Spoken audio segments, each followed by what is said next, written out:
I don't even know how I want to do this video because, I mean, technically speaking, I'm the opposition, right? But I'm a little surprised at the dearth of videos on Ayesha K. Faines' death. I was looking around, I was trying to figure out, what was the cause of her death, seeing if anybody commented on it, looking at people's profiles, trying to, you know, get details. And I did get some details. But there's a few things I want to say before, I continue. Because I had a couple people come over on my page yesterday and, they notified me of Aisha's death. And I mean, it's just tragic. I wouldn't wish that on anybody. Um, and I was trying to get details on, the cause of her death. Like I said, I did get details, but um, Ayesha, to me, I always talked about Ayesha pretty much being the template for what I believe, most black women, should, aspire to in the looks department. She was a beautiful woman, can't take that away from her. Yes, I disagree with her views. She was, the founder of Women Love Power, and she had her feminist views. I mean, her videos are on YouTube that are, they're still up. You can go over to her channel and still look at stuff on her channel. I've watched a number of her videos and her commentary because one thing about it, Aisha was highly intelligent and articulate, and conveyed her message, in a way that many people could not do. And I mean, that might be a part of, her, Yale education. It may be a part of the fact that she was a news anchor in Jacksonville, Florida. Um, and so, there was substance that she brought to the conversation. Now, I know that I have a lot of, black male followers who will look at that whole entire camp of the Grapevine as, the ops. And yes, I do believe that the Grapevine, they have their obvious biases. I mean, it's, Ashley Acuna and Donovan are the founders, of the Grapevine. And, for many of us heteronormative cisgendered men, we see the Grapevine as, just a panel of effeminate black men, LGBT, and, feminist women. And obviously they're not going to have the most positive things to say, about, straight black men in particular, which, people have called them out on and stuff like that. But one thing about Ayesha, and I said this in the video that I did about the Melissa types, I mean, Ayesha did not tolerate coon rhetoric or coon behavior.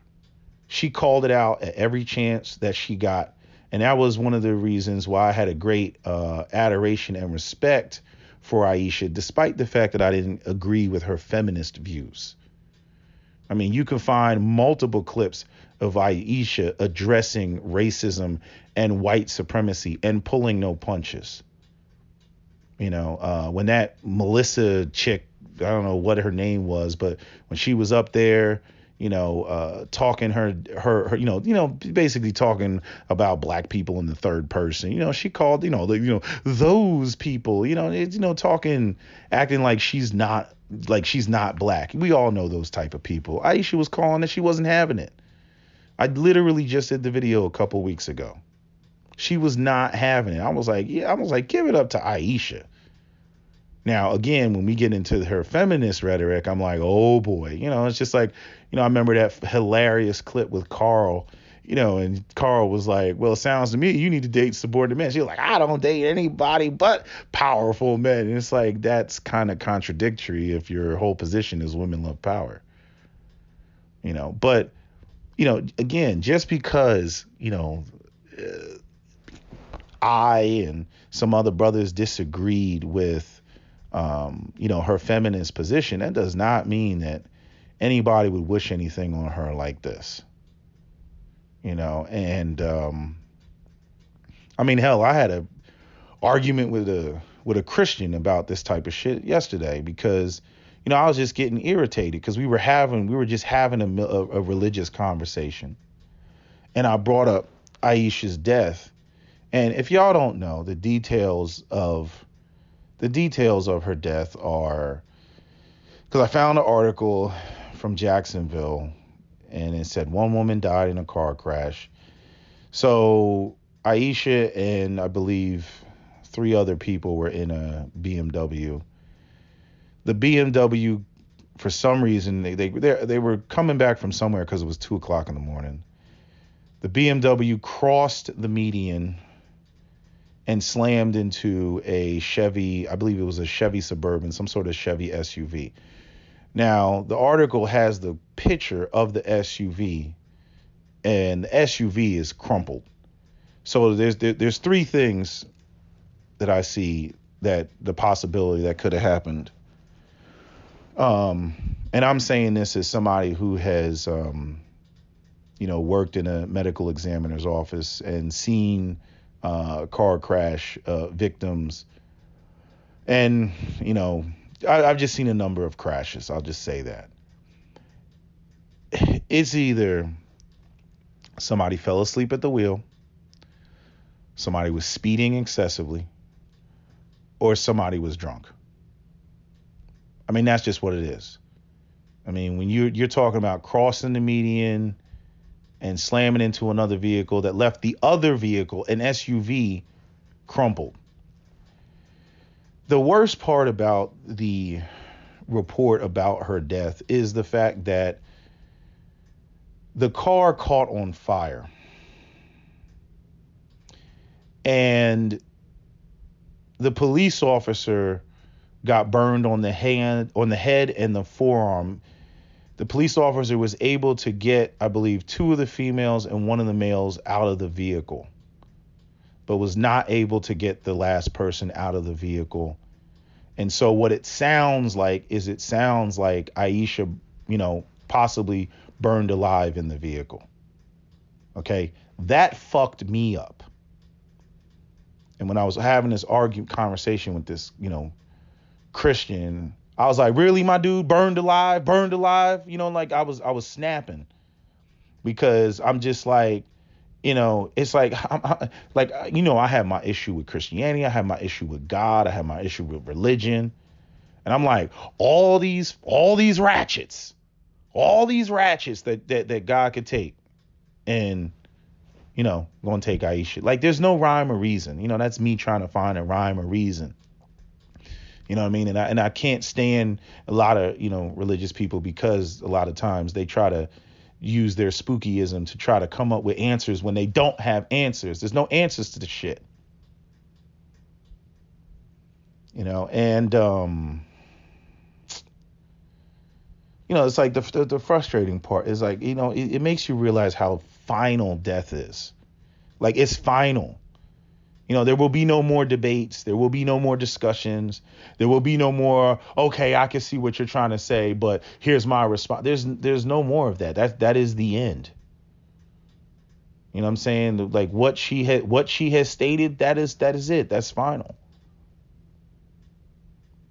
And so, as far as I'm concerned, it's like, at least, for, Ayesha's commentary, that is the end of the discussion. And that's the sad part. It's not like there's ever going to be a moment where you're old and it's like, okay, fine, I see where you men are coming from. I understand. Like, no. Or vice versa. Like, it's final. So, that whole, the idea that she possibly burned alive in that vehicle and they couldn't do anything but watch. You know what I'm saying? And like that really fucked with me. And I know Donovan made a post the other day, and I truly believe that, he's hurt. He's hurt. And I wouldn't put that, all of them, Donovan, Carl, Uchachi, Ayesha, all of them. Those are the main people I know. I'm sorry if I'm missing anybody else's name, but those are the people that that I'm familiar with from watching the Grapevine, numerous times. But, that the whole situation is just rough. And I would hope that you wouldn't have even people that, are even remotely affiliated with me that wouldn't come off like, oh yeah, that's what she gets because of her views. Like, her views ain't got shit to do with what happened. It's a tragedy. Like, and I would hope that people don't have that type of, some of the men that follow me don't have that type of hate in their heart, that they wish that on somebody just because they disagree with their views. You know what I'm saying? And I have to speak on that, or have to address that, because unfortunately I know I do have, sick people following me, just like, when you go over to some of these other, we hate men camps, you got some sick women following women that don't necessarily subscribe to, those sort of views. But, that's what YouTube is. It's like an open door policy. Anybody and everybody can come in and, what can you do? You're putting your ideas on the internet, and you can get some weirdos that decide that, they want to follow you and run around with, your banner on a t-shirt or something. And you're like, yo, I don't bang with you. But, I mean, the whole thing is just tragic. It's really tragic. And like I said, I mean, you can find all the clips. Ayesha did not play, she did not play, she did not coon, when it came to, black empowerment. She may have had a bias towards women and wanted women empowerment and was on some smash the patriarchy and, we need to get rid of these archaic systems and everything. But like I said, that clip with Carl, and he was like, well, sounds to me like you need to get with a subordinate man. She's like, I don't date nothing but powerful men. I'm like, how does that work?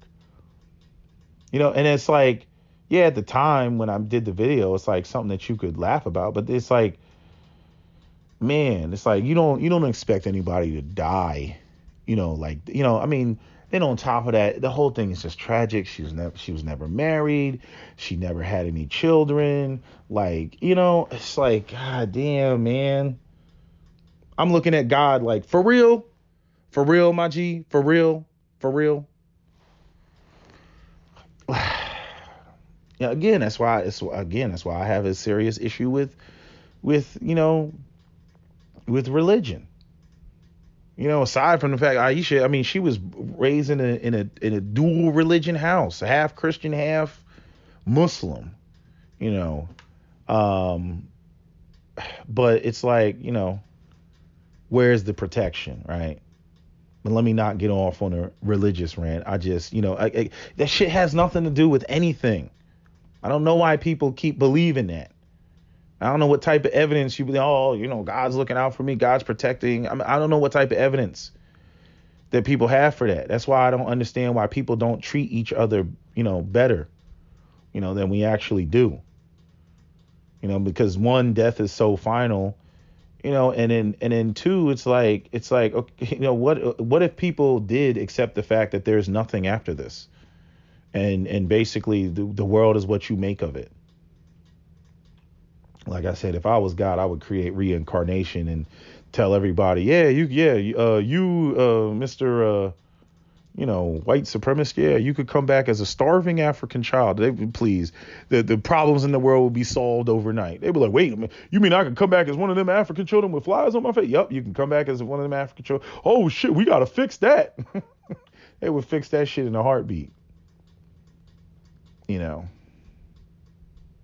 And then, the other thing, you'll have people that be trying to, conflate camps and, talk about, oh, well, she was a swirler, and no.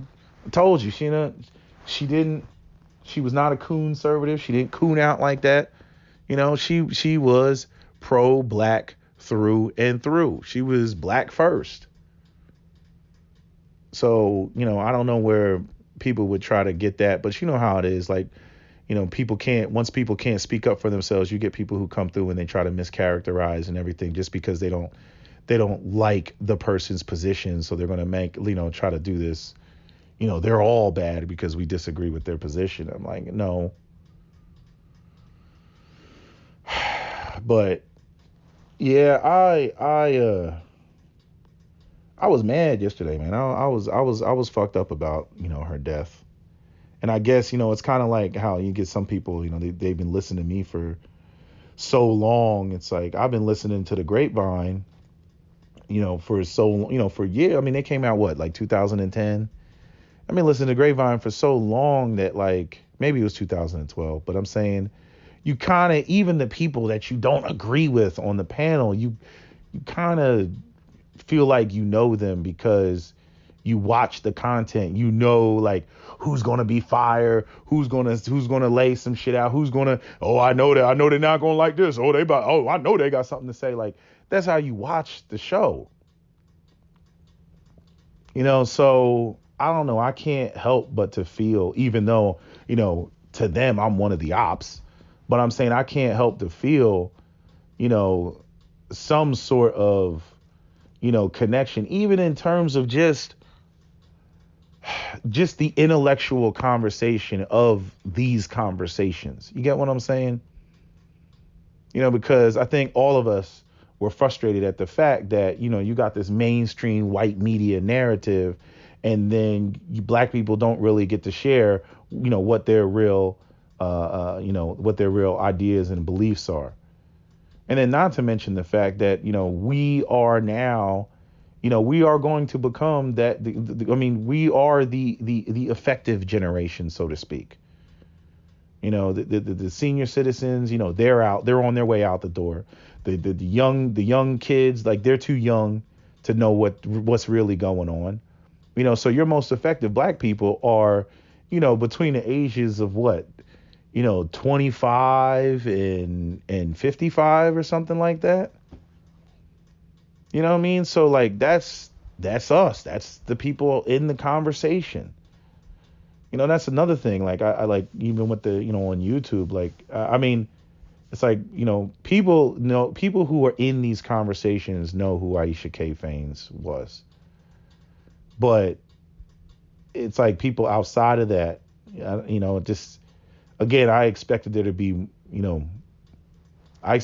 more like videos and stuff like that people were bringing it up, because I actually was thinking, I was like, maybe it's not my place to say anything. I don't want to upset anybody or whatever, but I'm like, nah, I criticized her opinions, her feminist beliefs. You know what I mean? But like example, I always talked about how beautiful she was. I was like, she is fine. I don't care what nobody says. She is fine. No tattoos, no Betty Boop eyelashes, you know what I'm saying? Hair done, makeup done.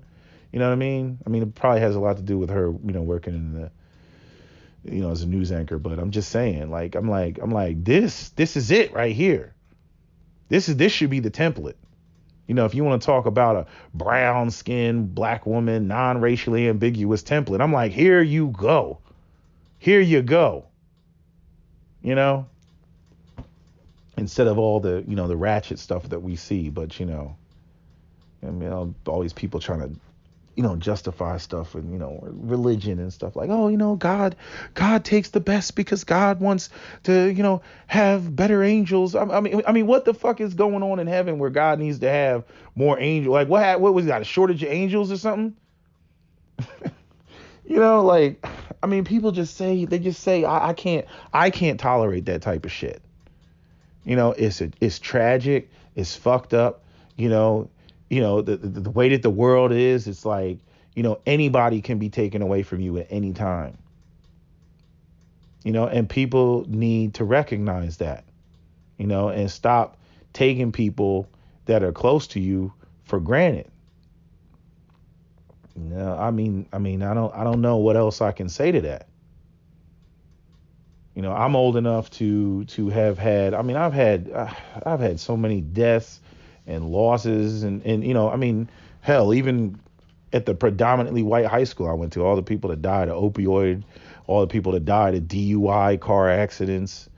I had I think maybe two people who got killed. Two or three. I'll just go with two. This is two off the top of my head that I can think of. I can't think that far back, but I mean, it's just, this is life. This is life. I remember, I spoke to a high school one time, and I told them, and I said, look to your left and look to your right. And I said, everybody this is the last time that you will see everybody that is here right now, around you. Because I guarantee you in the coming years, some of these people that are sitting in this room right now are no longer going to be here.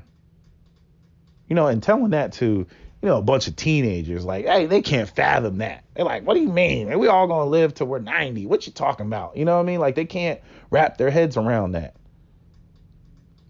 There's going to be some women in that room that are going to die from domestic violence. There's going to be some people in that room that die of, opioids and drug abuse. There's going to be people in that room that are going to be murdered. There's going to be people in that room that die of heart attacks. There's going to be people in that room that get leukemia and die of cancer. There's going to be people in that room that die of, a stroke. There's going to be people in that room that die of an infection. There's going to be people in that room that lose their minds.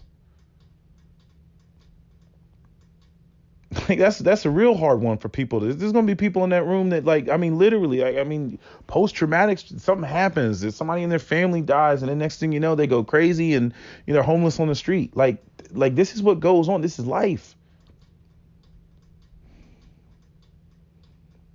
So all I can say is, Ayesha will be, missed, and most certainly on the grapevine.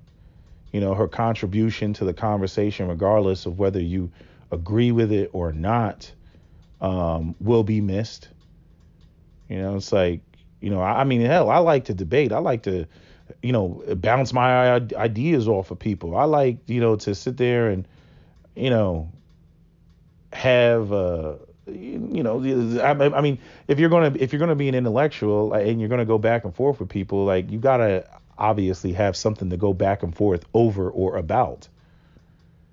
But when people leave the conversation, those conversations can't be had. And you'll see this with, any group of intellectuals, Malcolm X, his death, and we no longer get Malcolm X commentary. Martin Luther King, we no longer get Martin Luther King commentary. Christopher Hitchens, we no longer get Christopher Hitchens commentary. So once that's how final death is. And there's people who can, obviously articulate certain ideas better than others and sway people better than others. And anytime those people leave the conversation, regardless of the fact of whether you agree or disagree with them, it is a loss. Like that PBS special that they had with Malcolm X on the table, and he's debating. I think his name was George Farmer. He's the dude with the eye patch. He passed away, and so did the what's the other guy's name? Something Wyatt. He had a church up there in I think it was like Bronx, New York, or Brooklyn or something like that. But that 1963 PBS special of Malcolm X is black and white. And it's just beautiful looking at. You got a whole panel of black men. They disagree with each other. Like some people are kind of on the fence. They're in the middle. Malcolm's on one end, Farmer's on the other end, talking about assimilation and stuff. And I'm saying those people are gone. That conversation has ended. All we can do is go back and look at it in retrospect and reflect upon it. But I hate to see intellectual minds that, again, I don't have to agree with you. Again, I can value and appreciate the way that Ayesha, made her points and backed it up. I'm like, okay, fine. I get where you're coming from, but I mean, goddamn, really? You know what I mean? Like, that's how I would feel about it. But I can't say that she didn't make me understand why she felt the way that she felt. But even despite the fact that I would argue, I'm like, God, it's so extreme, though. It's like, what do you think? Men just wake up in the morning like, yes, I'm looking for women to oppress today. Like, only for the next conversation to be about how, black women are the most unprotected. And I'm like, look, how can we protect you and you not, follow or submit? You can't just do whatever you want to do and then, not get with the program and then expect you to just get all the benefits. Like, it's like, you can't protect somebody that's not going to follow. That's impossible. But again, I'm not going to try to make an argument that she can't respond to. You know what I mean? But again, that's those are my points of contention. But outside of that, I still had to respect, the fact that, this is what I think, and these are the reasons why I think what I think. Okay, fine. Now I have something to engage. But I don't want. This is already 25 minutes. I don't want to keep going on and on and on. I'm just. It's tragic. It's tragic, and like I said, there's only a handful of people online that I listen to. I know there's a lot of people who think that they're in the conversation, when it comes to black, people speak and all this other stuff. There's only a handful of people I listen to, and Ayesha Faines was one of the people I listened to, because I'm like, okay, you're intelligent. That was the part that I always struggled with, because I'm like, okay, you're highly intelligent. Okay, you can piece this together. I'm like, okay, well, here's what I got to say about it. And, why isn't this being pieced together? Because, it's like I had somebody tell me the other day, they were like, look, it's crazy how you only got like less than 3,000 subscribers, because the whole black conversation online has like shifted because of the talking points that you have made. Like some points are so the standard now of the black conversation because of the videos that I put out in conjunction with conversations I had with Captain Solo and Thugtician and all these people that were a part of that in the early 2000s, that that's what we talk about. I mean, hell, I can't say, I mean, the whole reason I use heteronormative, cisgendered, white supremacist, capitalist patriarchy is because of the grapevine. Now, some people would say that's not a good thing, you're reinforcing. I'm like, no. That's their position. I'm like, damn if I mock it. I'm just saying that's their position. Now I know that I've been seen this entire time as a heteronormative, cisgendered, white supremacist, capitalist patriarchy. Now I know that. Okay. Now we can further the discussion about what patriarchy is and what they're so upset about and all that other stuff. And then you can respond with what you want to say as men. But you got to understand where the opposition is coming from. If you don't understand it, you think that, and I mean, this is funny thing is this is one of the things that that Cap and I talked about what many black men were taught to believe was marriage or what was their role is completely different from what a lot of black women believe themselves. And that's where a lot of the colliding comes in. You thinking you gonna go there and play this patriarchal role, and the women are just talking about responsibility. They're not talking about you leading anything. And it's like, well, damn, why didn't you say so? Because I'm not gonna say so. But I mean, again, that's a whole different conversation. But I'm saying, again, the same way that people feel that I steered the black conversation in a particular direction. I'm like, yeah, the grapevine, in my opinion, steered the conversation from their position in another direction. Right? But all in all, the whole, it's just a tragedy. I mean, it's just, I can't even imagine the type of pain that the whole panel on the grapevine is going through. And I think that in the end, um, I mean, without a doubt, Ayesha and her commentary will be, severely missed, even by me, even by me.